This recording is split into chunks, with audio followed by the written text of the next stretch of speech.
Radio Improntadigitale, sono con Scott Farrar, premio Oscar, Visual Effects Supervisor Senior from ILM. You worked on Transformers Dark of the Moon. This is the last project you presented here on the ViewConference. What changed in comparison to the previous movies in the design of the Transformers? Michael likes to make the robots look like they have muscles, like strongmen. So we redesigned Optimus Prime. So he even had a six-pack. Do you know a six-pack? Yeah. And Bumblebee, a bigger chest, looks stronger, like he could fight better. And then a lot of different little details around the face. We find sometimes that we need, the robots must speak. So sometimes we have to add more pieces around the mouth or the eyes to show emotion, you see. And but some of the things are not in the design, it's more the ideas of what do we want to do that's different. We always like to make it better than the last time. So before we started the film, I said to Michael, I had a little film that showed high-speed cameras that shoot 1,000 frames per second, very, very high speed, and with water splashing and metal breaking and wood breaking, nails and bullets going through metal and balloons and so forth. So I said, wouldn't it be great if we went very, very high speed and slowed the robots down?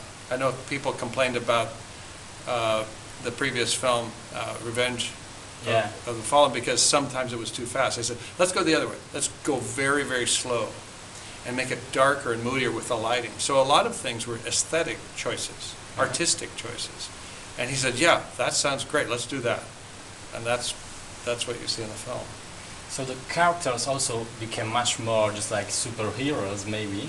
But the look was much more biological, I guess. It was something liquid spreading from their bodies. Yeah, did you like that? Yeah, yeah. Yeah, I love that, because I think the interaction makes it look like a real piece of machinery. If you have a car and it gets hit, liquid comes out because it has things to cool the engine and all the different oils, and there are lots of things in there that are different colors.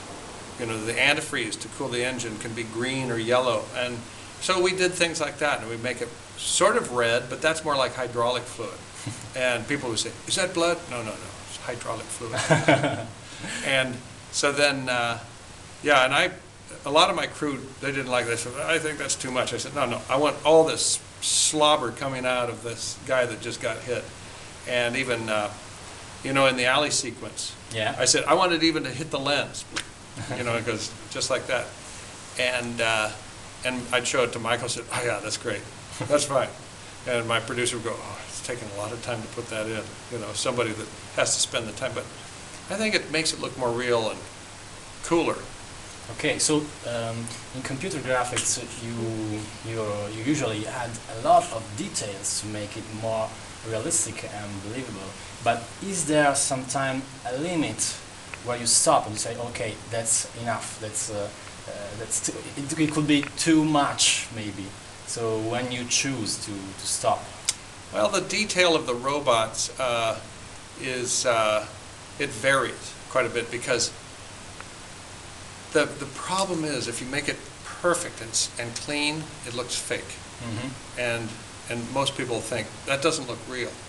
And if you look at anything made out of metal, you know, you'll see a deviation.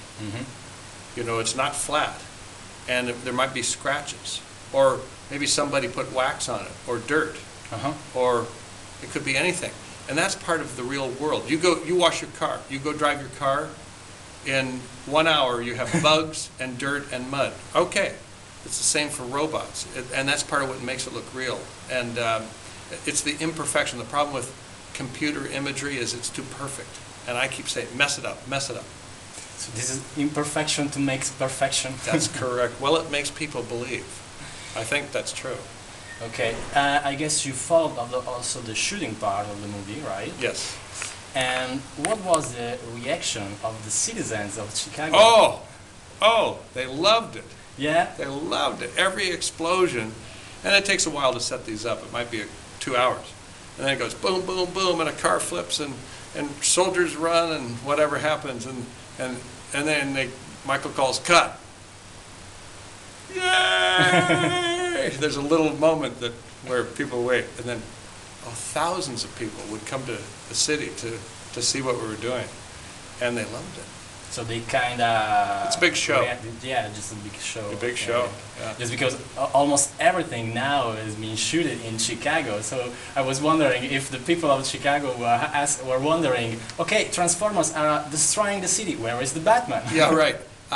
It was, I think I've told you that I do a lot of the aerials, and I was flying almost every day for 6 weeks because the weather changes, or you have to wait for. We would have 300 people, PAs, production assistants. Yeah. You know this? Yeah.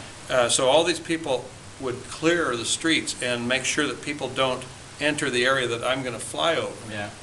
And there are all these rules and regulations, and so it takes a long time to get that set up. And maybe the light changes, or the sun goes behind a cloud, or there's a boat coming down the river that wasn't supposed to be there.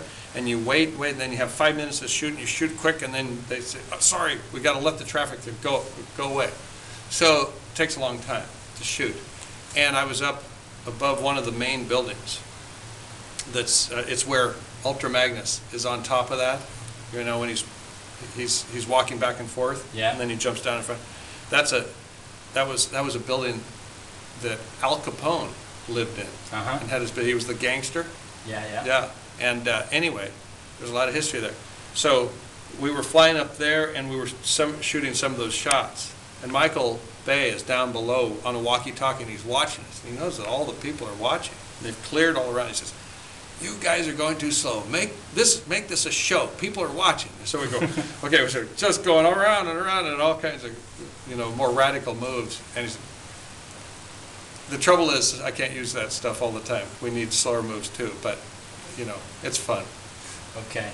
How is to work with Michael Bay? I have a good time. We get along very well. I'm not sure he gets along with everybody, but I like him a lot because he's very decisive, and also he likes a lot of the ideas that I come up with. And I think that when you're working on a film, if you can contribute ideas, that's the best thing you can have, and that's what makes it fun to do. Okay, so who thought to kill Megatron? Now tell me, please. Do you want to know? Yeah. I think that probably came from the writer. Yeah. But obviously. Yeah. But that's the problem.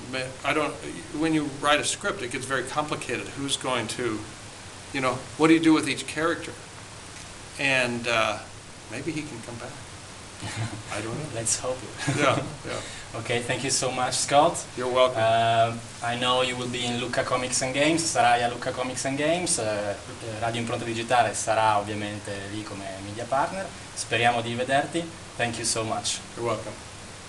Vado. Ciao.